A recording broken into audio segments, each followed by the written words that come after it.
आता आपण जाणार आहे आजच्या टॉपिक कडे. ओके.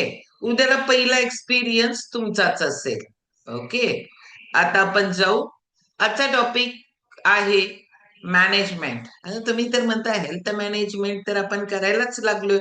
सगळे लोक हेल्थ बद्दल मॅनेज करतो. पण ज्याचं बॅकिंग पाहिजे ना, ते जर नसेल तर हेल्थ पूर्ण कोलॅप्स होत्या. म्हणजे कोण पाहिजे आपल्याला बॅकिंगला? तर मनी पाहिजे, मनी, पैसा. पैसा जर नसेल ना, तर मी तुम्हाला सांगतो हेल्थ चांगली राहत नाही.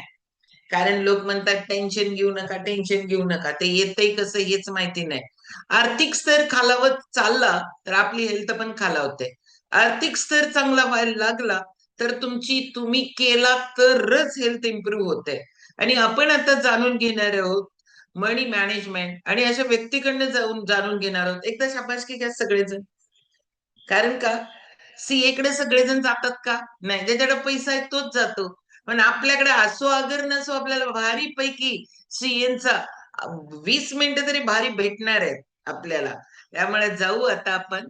सीए चंद्रकांत चौगले सर, जे स्वतःवर खूप मस्त काम केलेत, स्वतःचा रिझल्ट एकदम भारी काढलेत, आणि त्याचबरोबर आपल्याला सगळ्यांना गाईड करणार आहेत आज मनी मॅनेजमेंट. जोरदार क्लॅप करू चंद्रकांत सरांसाठी. सर तुम्हाला 8 पर्यंत आहे, 8 पर्यंत. ओके मॅडम, थँक्यू मॅडम, धन्यवाद. Yes. Sumit sir good all morning mute टाका. सर्वांना. एकच yes minute. All mute. Yes ताई, अनम्यूट करा सर.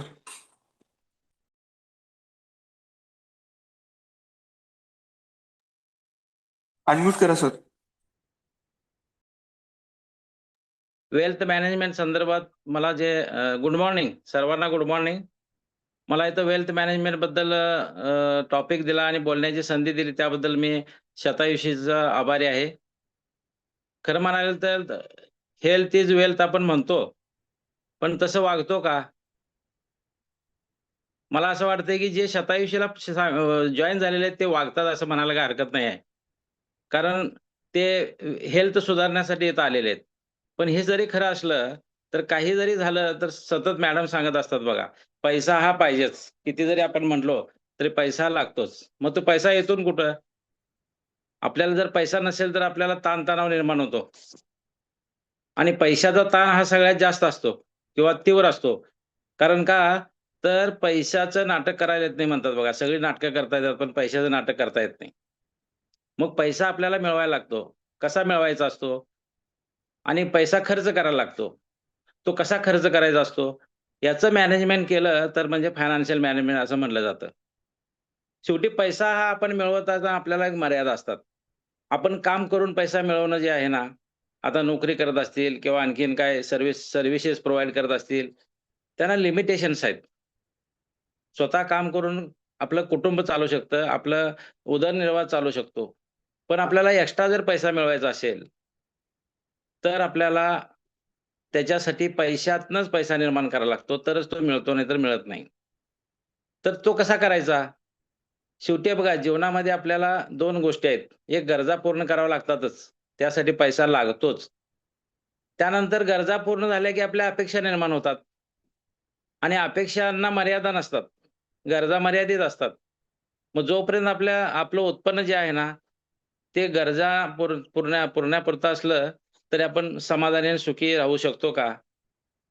तर नाही. जीवनामध्ये आपल्याला गरजा पूर्ण झाल्या की अपेक्षा निर्माण होतात आणि अपेक्षांच्या ओझ्याखाली आपण अ, जगायला लागलो, तर ताणतणाव निर्माण होतो. कारण अपेक्षा काय असतील, हे आपण ठरवत नाही. आपलं बाह्य जग ठरवतं. उदाहरणार्थ मी टू व्हीलरवरनं जातो येतो. पण समजा आपल्या मित्रानं, शेजाऱ्यानं जर कार घेतली, तर आपली अपेक्षा निर्माण होते आणि आपण देखील आपल्याला एक खंत वाटायला लागते, की आपल्याला कार नाही आहे आणि त्याच्यासाठी मग आपण आणि परत धडपडायला लागतो. पण हे करत असताना आता उदाहरणार्थ सांगायचं झालं तर सायकलीवरनं जात होते तेव्हा आरोग्य चांगलं असायचं. टू व्हीलरनं अपेक्षा निर्माण झाली, टू व्हीलरनं जायला पाहिजे. टू व्हीलर घेतले, आरोग्य बिघडायला लागलं. मग कसं असतंय बघा, आपण कुठलंही हेल्थ इज वेल्थ म्हणतो आपण. वेल्थ असल्याशिवाय हेल्थ मेंटेन करता येत नाही. मग ती वेल्थ किती मिळवायची? आपण वेल्थ मिळवायची म्हणतो आपण. वेल्थ कशी मिळवायची? हेल्थ आरोग्य आपलं जे आहे ते चांगलं ठेवून मिळवायला पाहिजे का नाही? नाहीतर काय करायचं पूर्वी आपल्याला बघा भाड्याच्या घरात राहत असताना काय वाटतं, की आपलं भाडं फुकट चाललेलं आहे. आणि आपण जर फ्लॅट घेतला किंवा घर घेतलं, कर्ज काढून घेतलं, तर आपल्याला हप्ते भागवले, तर आपल्याला पैसे शिल्लक राहतील, इन्व्हेस्टमेंट होईल. हा विचार खूप चांगला आहे फायनान्शियल मॅनेजमेंटमध्ये. पण तिचा विचार करत असताना आपलं भाडं किती भरतोय? आपल्याला कर्ज किती घ्यावं लागणार आहे? त्याचा ई-एम-आय किती पेड करायला लागणार आहे? तो आपल्या पगारातनं किंवा जी काही आपल्याला सेव्हिंग आहे त्यातनं भागेल का? आणि असं जर नाही झालं, तर मग काय होतं, उद्या जर समजा बँकेत चेक लागणार आहे किंवा ई-एम-आय भरावा लागणार आहे, तर रात्री त्या घरात झोप लागेल काय? आणि ज्या घरामध्ये झोप लागत नाही बघा, त्या घरामध्ये आपलं आरोग्य चांगलं राहील आणि आरोग्य चांगलं नसेल, तर ते घर काय कामाचं? तर आपण वेल्थ मिळवत असताना देखील आपण आरोग्यावर त्याचा परिणाम होऊ नये ह्याची दक्षता घ्यायला पाहिजे. आता मी तुम्हाला सांगतो, मी ह्याची दक्षता घेत होतो पूर्वीपासून. मला कुठल्या औषधं, गोळ्या काही नव्हत्या. पण तरीही माझं एक वेट कमी होत नव्हतं आणि त्याची मला खंत असायची. माझं पोट जास्त होतं. ओबड म्हणजे आता बी-एम-आय म्हणतो आपण तो जास्त होता. त्यामुळं मला दिसताना ते फोटोमध्ये वगैरे चांगलं दिसायचं नाही. मला ती खंत वाटायची दररोज पॅन्ट घालत असताना बेल्ट घालताना ते असं वळून घालावं लागायचं आणि मग ह्याच्यामुळं मी शतायुषीमध्ये जॉइन झालो आणि मला त्याचा चांगला रिझल्ट आला. आता हे करत असताना शतायुषीमध्ये जॉइन व्हायचं म्हटल्यानंतर हर्बल लाईफचे प्रॉडक्ट आपल्याला घ्यावे लागतात, शेक घ्यावा लागतो आणि त्याचा खर्च जास्त येतो असं आपण म्हणतो. ज्याला याचा अनुभव आलाय, त्याची किंमत आपण बघत असतो. त्याच्यावर जी एम-आर-पी आहे ती बघत असतो. पण त्याच्या आतल्या प्रॉडक्टची व्हॅल्यू किती आहे बघत नाही. आणि ती व्हॅल्यू जर बघायची असेल, तर ते आपले शतायुषीचे फाउंडर जे आहेत, सुजाता घाट मॅडम यांना विचारा. मिलिंद पाटील साहेबांना विचारा किंवा मोळके अण्णांना विचारा.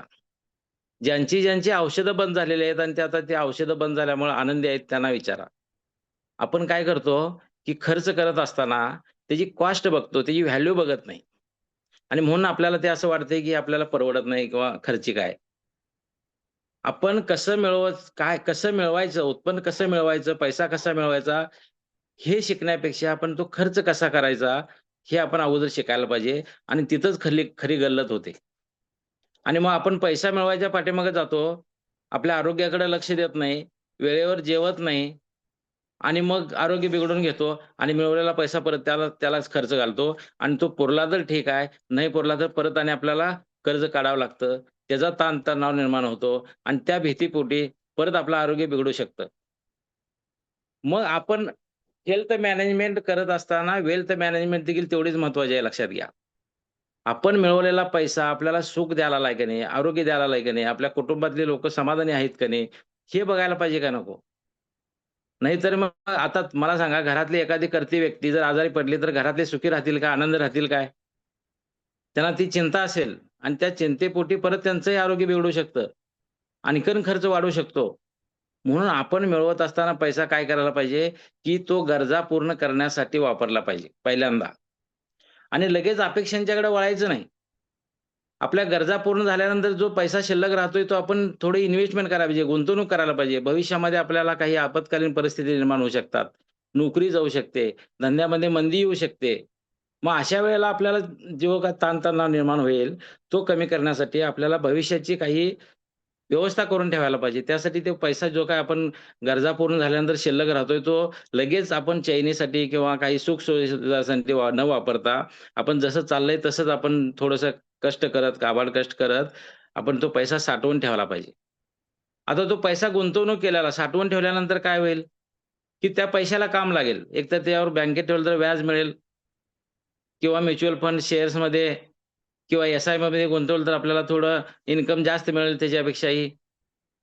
सोन्यामध्ये गुंतवू शकताय, प्लॉटमध्ये गुंतवू शकताय हळू-हळू आणि असं केल्यामुळे तुम्हाला एक आर्थिक सोबतता येईल. तुमचा नेटवर्थ आपण ज्याला म्हणतो, म्हणजे आपले जे काय मालमत्ता आहे, त्यातनं आपली देणी आहेत, ते भागवल्यानंतर जे काही शिल्लक राहते, त्याला आपण नेटवर्थ म्हणतो.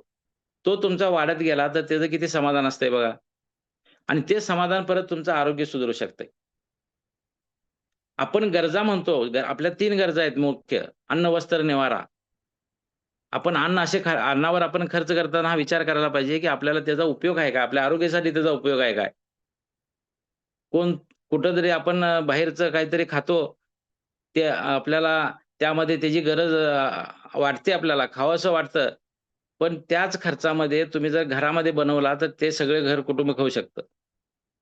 तर अशा पद्धतीनं खर्च करत असताना देखील आपण अन्नावर खर्च करताना विचार करायला पाहिजे. मी एकटा जर बाहेर खाल्लो, माझी इच्छा झाली आहे, मला काहीतरी खायचं आहे, वडा खायचा आहे, भजी खायचा आहे, भडंग खायचं आहे, किंवा मिसळ खायची आहे, बाहेर मला हॉटेलला जेवायला जायचं आहे, मला पंजाबी डिश खायची आहे. ही इच्छा जरी झाली असली, तर तेच पदार्थ तुम्ही जर तिथं जे पैसे मोजताय, ते जर घरात आणून करून घेतले, खाल्ले, तर त्यात किती आनंद असतोय बघा. आणि ते हायजिनिक असतात. आपल्यावरती आरोग्यावर त्याचे दुष्परिणाम होत नाहीत. बाहेरचं आपण जे खातो, त्याच्यावर खर्च तर होतोच भरपूर आणि त्याचा आरोग्यासाठी त्याचा उपयोग होईलच असं सांगता येत नाही. कदाचित त्याचा बॅड इफेक्ट पण होऊ शकतो. कारण बाहेरचं तळकट-मळकट असतंय ते. आणि ते कसं बनवलेलं असतंय, काय बनवलेलं असतंय माहीत नाही. आता आपण बघायला लागलोय बघा दूध. घरचं दूध आता प्रत्येकाला तर घरच्या दुधाला मागणी भरपूर येणार. कारण का? तर ते कसं बनवतात हे आता कळालंय आपल्याला.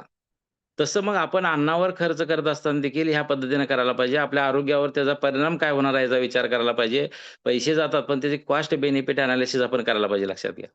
आपण खर्च किती केला आणि त्याचा आपल्याला फायदा किती होणार आहे? हा विचार का करत नाही आपण? मग आपल्याला मला म्हणून तेच मी म्हणतोय, की आपण उत्पन्न कसं मिळवतो ह्याच्यापेक्षा आपण खर्च कसं करतो हे शिकायला पाहिजे. आणि सुजाता घाट मॅडमने म्हणूनच आज मला वाटते मला हा टॉपिक दिलाय, की आपले हेल्थ जी आहे ती वेल्थवर कशी अवलंबून असते ती. दुसरी गोष्ट म्हणजे आपण आता वस्त्र म्हणतो आपण. आपल्याला कपडे परिधान करावे लागतात. आपण चांगलं दिसावं. आपण समाजात जात असतो. इतर इकडे-तिकडे जात असतो. मग वस्त्र आपल्याला पाहिजे. पण ते वस्त्र देखील आपण खरंच खर्च करत असताना किती करतो ह्याच्यावर पण मर्यादा आहेत ना. चांगलं दिसतंय बरोबर आहे. पण आपल्या खिशाला परवडणार आहे का? आणि जर मग आपल्याला एकदा जर तुम्ही ते चांगले-चांगले कपडे जास्त-जास्त किमतीचे घालायला जर तुम्हाला सवय लागली, त्या अपेक्षा निर्माण झाल्या, की त्या अपेक्षा कमी करता येत नाहीत. म्हणून सुरुवातीला आपण काय करायला पाहिजे, की आपण आपल्यातला गरजा सोडून जो काही खर्च आहे, तो किती करायचा? ह्याचं एक आपण बजेट तयार करायला पाहिजे. आपल्या गरजांचं बजेट किती आहे? आणि आपण काय करतो कपडे पगार झाला, कपडे घेतले, नंतर मग महिन्याच्या शेवटी आपल्याला राशन आणायला पैसेच नाहीत. असलं व्यवस्थापन असता कामा नये. पहिल्यांदा आपल्या ज्या गरजा कमीत कमी गरजा भागवण्यासाठी जे काय पाहिजे त्याचं बजेट करायला पाहिजे. तो पैसा सोडून त्यातला एक 20% पगाराच्या उत्पन्नाच्या 20% पैसा गुंतवणूक करायला पाहिजे आणि राहिलेल्या गोष्टी मग असल्या अपेक्षांच्यासाठी आपण वापरायला पाहिजे खरं म्हणायला तर.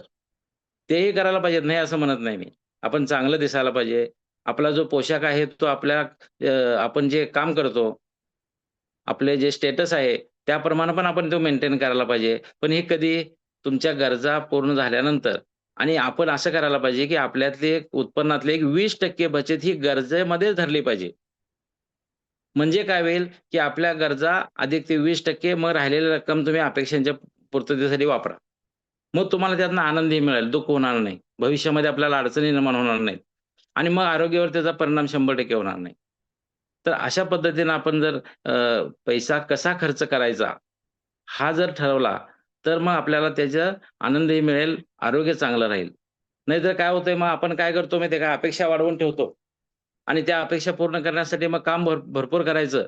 8 तासाचे काम ते 12 तास करायचं, 16 तास करायचं. मग वेळेवर जेवायचं नाही, वेळेवर झोपायचं नाही आणि मग आरोग्य बिघडवून घ्यायचं आणि आरोग्य बिघडलं की मग आपल्या कामावर एफिशियन्सीवर, कार्यक्षमतेवर परिणाम होतो आणि मग ते कार्यक्षमता कमी झाली की तुम्हाला उत्पन्नात घट व्हायला लागते आणि अपेक्षा मात्र जी पूर्तता तेवढी करावी लागते. खर्च जास्त होतो. म्हणून म्हणतात बघा ते पगार 70 आणि दंड 75. अशा पद्धतीने आपण जीवनशैली बनवतो मग आपण. मग ती जीवनशैली आरोग्यदायी कशी असावी ही तर शतायुषी फॅमिलीमध्ये आल्यानंतर आपल्याला कळतेच. पण ह्याच्यासाठी सतत मॅडम सांगत असतात बघा आपल्याला पैशाची गरज आहेच. आणि मग त्यावेळेला काय वाटायला लागतं माहिती आहे काय?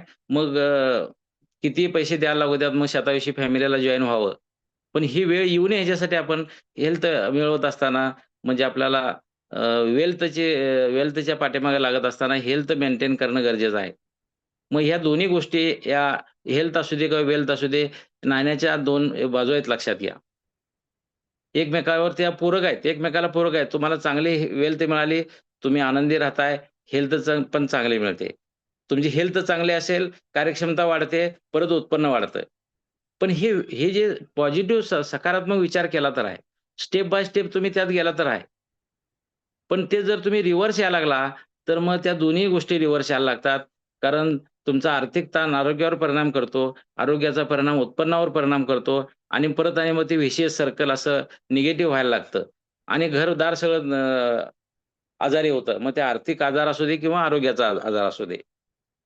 ह्या दोन्ही गोष्टींचं संतुलन करणं फार जीवनामध्ये महत्त्वाचं आहे. हे करत असताना आपण खर्च कशावर करतो? हाही विचार करायला पाहिजे. आपण खर्च करत असताना मुलांच्या शिक्षणावर करा. मुलांच्या वर चांगले संस्कार व्हावेत हे करा. गाडी, बंगला, प्रॉपर्टी मिळवण्यापेक्षा तुम्ही खरी प्रॉपर्टी आपली जी असतात ती मुलं असतात लक्षात घ्या. त्यांचं आरोग्य असतंय. त्यांना ज्ञान आणि शक्ती मिळवण्यासाठी तुमचा पैसा खर्च झाला पाहिजे. आणि मग ते तुम्हाला ते ज्यावेळेला स्वतःच्या पायावर उभा राहतील, त्यावेळेला तुम्हाला त्याची चिंता असणार नाही. नाही तुम्ही जर समजा संपत्तीच्या पाठीमागे लागला, गाडी, बंगला, घर, सुख-सोयी निर्माण करायच्या पाठीमागे लागला, तर त्यांच्या शिक्षणाकडे दुर्लक्ष होईल. त्यांच्या संस्काराकडे दुर्लक्ष होईल आणि त्यांना देखील त्या गोष्टीची सवय लागेल आणि ते तसंच वागायला लागतील. थोडंसं आपण आपल्या मुलांच्यावर देखील आर्थिक व्यवस्थापन कसं करायचं लहानपणापासून आपण त्यांना शिकवलं पाहिजे. म्हणजे काय होईल, की तेही त्यांच्यावर जबाबदारी ज्यावेळेला पडेल, तेही ज्यावेळेला कमवायला लागतील, खर्च करायला लागतील, त्यावेळेला तेही तसंच करतील. शिक्षण हे कॉलेजमध्ये घेण्यापेक्षा या ज्या गोष्टी आहेत ना, आपण आपल्या मुलांच्यावर आरोग्याने आर्थिक व्यवस्थापन कसं करायचं, हे लहानपणापासून जर धडे दिले, तर त्यांना कॉलेजमध्ये जाऊन फायनान्शियल मॅनेजमेंट किंवा आरोग्याचं शास्त्र शिकायची गरज पडणार नाही. पूर्वी बघा, आता आम्ही लहान होतो तेव्हा घरामध्ये आरोग्य सांभाळायचं काम आई आणि आजी करायची. आणि वडील आणि आजोबा हे आर्थिक व्यवस्थापन करायचे. पण आता तसं झालंय का? आपलं आर्थिक व्यवस्थापन कोण करतं? आणि आपलं आरोग्याचं व्यवस्थापन कोण करतं? आपण सगळं डॉक्टरांच्याकडे सोडून दिलेलं आहे. आणि म्हणून पूर्वीचा आजीचा बटवा गेला आता घरातून. माहीत नाही कोणाला त्या आजीचा बटवा म्हणजे काय माहीत नाहीये. की घरामध्येच घरगुती उपाय असतात. औषधाची गरज पडत नाही आणि ते उपायाचे दुष्परिणाम नसतात.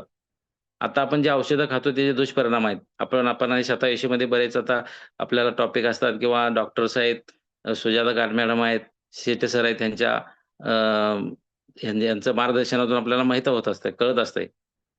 मग ह्या सगळ्या गोष्टी आपण करत असताना जीवनामध्ये आर्थिक व्यवस्थापन जर तुमचं काटेकोरपणे केला, काटकसरीचं केला, तर तुमचं आरोग्यही व्यवस्थापन करणं सोयीस्कर होतं आणि समाधानकारक होतं. उदाहरणार्थ तुम्हाला मी सांगतोय का, आपण आपल्याकडं काटकसरीनं वागणं म्हणजे काय? उधळपट्टी म्हणजे काय? आणि कंजूसपणा म्हणजे काय? कंजूसपणा पण करायची नाही जीवनामध्ये. आपण जीवनामध्ये ज्या गोष्टी गरजेच्या आहेत त्या करायलाच पाहिजेत. आता मला समजा उदाहरणार्थ एस-टी स्टँडवरून घराकडे जायचं आहे. सिटी बसनं जाणं हा एक काटकसर झाली.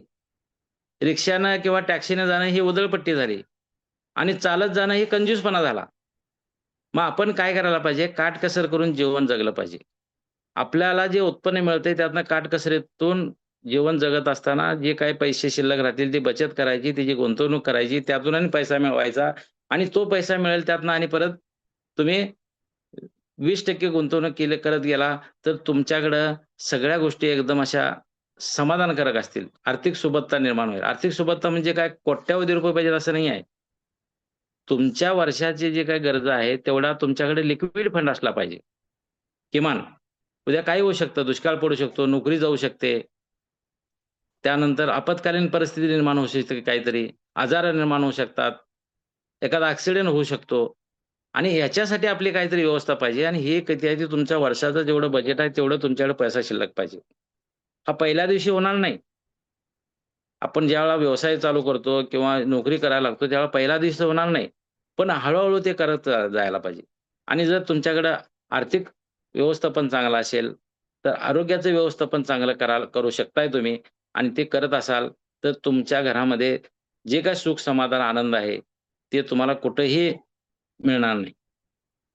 तर आपल्याला हेल्थ आणि वेल्थ ह्या दोन्ही गोष्टीचं व्यवस्थापन जे आहे, हे आपल्याला इथं शतायुषीमध्ये आपल्याला ऐकायला मिळतं. आता मला त्यांनी टॉपिक हा दिला असला, चार्टर्ड अकाउंटंट म्हणून दिला आहे त्यांनी. मग आता शतायुषीमध्ये जॉइन झालोय. खरं म्हणालं तर मी आत्तापर्यंत आयुष्यभर हेल्थ कडे लक्ष माझ्या देत असलो, तरी मी लोकांचे वेल्थ मॅनेजमेंट करत आलेलो आहे. आणि वेल्थ मॅनेजमेंट दुसऱ्याची करणं म्हणजे फार टेन्शनचं काम असते, लक्षात घ्या. कारण आपलं केलं, काही चूक झाली, नुकसान झालं, फायदा झाला, एखादा डिसिजन चुकला, हे आपण सहन करू शकतो. पण आपण दुसऱ्याचं करत असताना त्याचा ब्लेम आपल्यावर येत असतो आणि मग तिथं काय जर चुकलं, नुकसान झालं, तर आपण त्याला जबाबदार असतो आणि ह्याचाही ताणतणाव त्या आमच्यावर असतोच तो. पण हे असताना देखील मी माझ्या जीवनामध्ये कधीही पैसा मिळतोय म्हणून मी ते सल्ला दिलेला नाही, लक्षात घ्या. मी त्या माणसाचं नुकसान का करू? मला फी मिळते, मला पैसा मिळतोय म्हणून मी त्यांना सल्ला द्यायच्या भानगडीत पडत नाही. मी फक्त सल्ला देतो, डिसिजन काय घ्यायचं ते ते ठरवत असतात. आणि पैशाच्या पाठीमागे न लागता मी मी पहिल्यापासूनच आरोग्याकडे माझ्या मी लक्ष दिलेलं आहे आणि म्हणून मी आता 57 वर्षाचा असताना देखील आनंदानं आणि सुखानं आणि एकदम निरोगी जीवन जगत आहे. आता मी स्वतःला फिट समजायचो. मी निरोगी असं म्हणायचो. पण माझ्या शरीरामध्ये अनेक प्रकारचे रोग होऊ शकतात. असे असे काही गोष्टी परिस्थिती निर्माण झालेली आहे. हे मला शतायुषीमध्ये आल्यानंतर, त्या कराडा मशीनवर चेक केल्यानंतर, माझ्या पोटात चरबी जी आहे, ती उद्या आपल्याला घातक आहे, त्रास होऊ शकते. हे विजय शेट्टे सरांच्याकडून मार्गदर्शन मिळालं आणि मग मी त्यानंतर शतायुषी जॉइन केली आणि माझं आरोग्य आता चांगलं झालेलं आहे. म्हणजे मला आता भविष्याची चिंता राहिलेली नाही आहे. कारण मला असं वाटायचं माझं बरोबर आहे, चांगलं आहे, सगळं खरं आहे. पण आजकाल जर तुम्ही बघितला, तर अचानक बघा 25-30 वर्षाच्या लोकांना, मुलांना देखील अटॅक यायला लागलेले आहेत. अचानक 30-40च्या महिलांना अटॅक यायला लागलेले आहेत. आणि हे असं का व्हायला लागलेलं आहे? त्या दोन्ही गोष्टींचं व्यवस्थापन व्यवस्थित न झाल्यामुळे आहे. आर्थिक ताण आहे किंवा आरोग्य कडे लक्ष नाही आहे. आर्थिक ताण कितीही जर आला, तर तुमचं शरीर जर त्याला साथ देत असेल, तुमचं बीपी, शुगर जर कंट्रोलमध्ये असेल, तर तुम्हाला त्या गोष्टीचा आरोग्यावर परिणाम होत नाही. पण आता काय अलीकडे काय झालेलं आहे, आपल्याला जे काय आपण अन्न खातो, ह्या ह्याच्यामध्ये आपल्याला चांगल्या प्रकारचं कसदार अन्न मिळत नाही आहे. आणि कसदार अन्न मिळवण्यासाठी आपल्याला मिळायची व्यवस्था आहे, पण ते आपल्याला महाग वाटत असतात. बाजारामध्ये सेंद्रिय भाजी जर ₹80 म्हटलं तर कोण घेणार नाहीत. पण ₹20 ची भाजी घेतात. पण ती ₹80 ची भाजी किती आपल्याला चांगलीच आहे, हे आपण कधी विचार केलाय का? त्या ₹20 मध्ये आपल्याला काय मिळणार आहे? विष मिळणार आहे. पण ₹80 मध्ये आपल्याला जीवन मिळणार आहे हे आपण बघतच नाही. त्यातले जीवनसत्व बघा तुम्ही, सेंद्रिय पद्धतीची भाजी जी असते ना, मी एकदा जत तालुक्यामध्ये शेती घेतली होती, तिथनं टोमॅटो आणले होते. असं उघड्यावर 8 दिवस ठेवले ते टोमॅटो टवटवीत राहिले ते. आणि आपल्या बाजारातले टोमॅटो फ्रिजमध्ये ठेवले तरी खराब होतात, लक्षात घ्या. असं का होतं? की त्या टोमॅटोमध्ये जीवनसत्व होती. कसदार शेतामध्ये त्याच्यात कस आला होता. त्यात वेगवेगळे म्हणजे वेगवेगळे प्रोटीन्स म्हणा, व्हिटॅमिन्स म्हणा, मिनरल्स म्हणा, हे सगळे चांगल्या प्रकारचे, चांगल्या क्वालिटीचे होते. हे मी स्वतः अनुभवलेलं आहे. मी शेतकऱ्याचा एक मुलगा आहे. मी शेतीमध्ये भरपूर काम म्हणजे हे केलेलं आहे. मला त्यात यश आलं नाही. हा भाग वेगळा आहे. निसर्गाची साथ मिळाली नाही. पण मी माझ्या कष्टामध्ये कधी कमी पडू दिलं नाही. मग हे अशा पद्धतीनं जीवन जगत असताना आपण अ, आर्थिक व्यवस्थापन जर चांगलं केलं ना, काटेकोरपणे केलं ना, मग ते किती रुपयाचं बजेट आहे हे महत्त्वाचं नाही. मग ते वर्षाचं लाखाचं बजेट असेल, 50,000चं असेल, 50 कोटीचं असेल, नाहीतरी 50,000 कोटीचं असेल. पण 50,000 कोटीच्या बजेटमध्ये देखील ताणतणाव असतो. ₹50,000 च्या बजेटमध्ये देखील ताणतणाव असतो. पण आपण त्याचं किती काटेकोरपणे, नीटनेटकेपणे केलेलं आहे ह्याच्यावर त्याचं अवलंबून असतं. त्याचं नियोजन व्यवस्थित केलं, तर आपल्याला त्याचा त्रास होत नाही. आणि म्हणून आपल्याला जर आरोग्य चांगलं ठेवायचं असेल, तर आर्थिक व्यवस्थापन चांगलं करा. आर्थिक व्यवस्थापन करत असताना आपल्या आरोग्यावर जास्तीत जास्त खर्च करा, लक्ष द्या आणि उत्पन्न मिळवून ज्यादा आरोग्यावर खर्च करण्यापेक्षा न मिळवलेलं बरं ना. कमीत कमी मिळवलेलं बरं. त्यामध्ये सुखी समाधान राहील, आपण आनंदी राहू. तर मला इथं बोलण्याची संधी दिली. याच्यावर खूप काही बोलण्यासारखं आहे. वेगवेगळ्या गोष्टीवर, एका विषयावर म्हणजे आपण गुंतवणूक ह्या विषयावर एक आपण लेक्चर घेऊ शकतो. ते पण 2-2 तासात घेऊ शकतो. पण इथं एक आपल्याला थोडक्यात एक जनरल आपल्याला आपण जीवनामध्ये कशावर खर्च करायला पाहिजे, तर आपल्याला जीवनामध्ये आपल्या जीवनातल्या ज्या काही आरोग्याविषयी ज्या गरजा आहेत, शैक्षणिक मुलांच्या डेव्हलपमेंटसाठी ज्या गरजा आहेत, त्यांच्यावर संस्कार करण्यासाठी ज्या गरजा आहेत, आपल्या कुटुंबामध्ये अन्न, वस्त्र, निवाराच्या ज्या जनरल गरजा आहेत, तेवढ्या पूर्ण करण्यासाठी पहिल्यांदा आपण खर्च करायचा. 20% आपण बचत करून उत्पन्नातले ते गुंतवणूक करायची. भविष्याच्या साठी आपण ती व्यवस्था ठेवायची, की जेणेकरून आपल्याला भविष्यामध्ये चिंताजनक परिस्थिती निर्माण होऊ नये याच्यासाठी.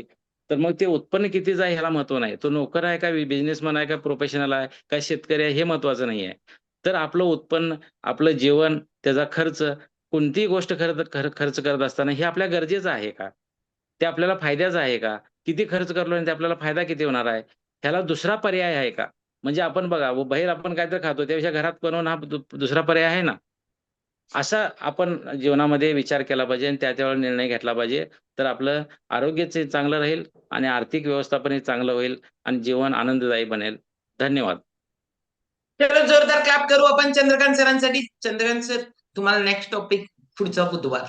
कारण का की खूप महत्वाचा विषय आहे की मनी मॅनेजमेंट. लोकांना वाटतं पैसा मिळवावा लागतो, पैसा वाचवला तरी तो मिळवण्यातलाच प्रकार आहे. तुम्हाला पैसे वाचवता पण यायला पाहिजेत आणि वाचवताना त्यांनी सरांनी सांगितलं की पहिल्यांदा विचारायला पाहिजे की हे मला गरजेचं आहे का, आणि दुसरा याला अजून दुसरा काय पर्याय आहे का. केवढं भारी आहे माहितीये का. ह्याच्यामुळे सुद्धा एक एक वेळ अशी असते की आपल्याजवळ पैसा नसतो, त्यावेळेला तुमची मानसिक स्थिती अति अति अति कोलॅप्स असते. सगळे डिसिजन चुकत असतात. पैसे नसले ना, तुम्ही घेत असणारे सगळे डिसिजन चुकत असतात आणि तुमचे डिसिजन चुकतात. इन्कम सोर्स परत खाली जातो, हेल्थला परत खर्च, त्यामुळे परत खाली जातात. ह्या सगळं एवढं दुष्चक्रात अडकून बसतो ना आपण.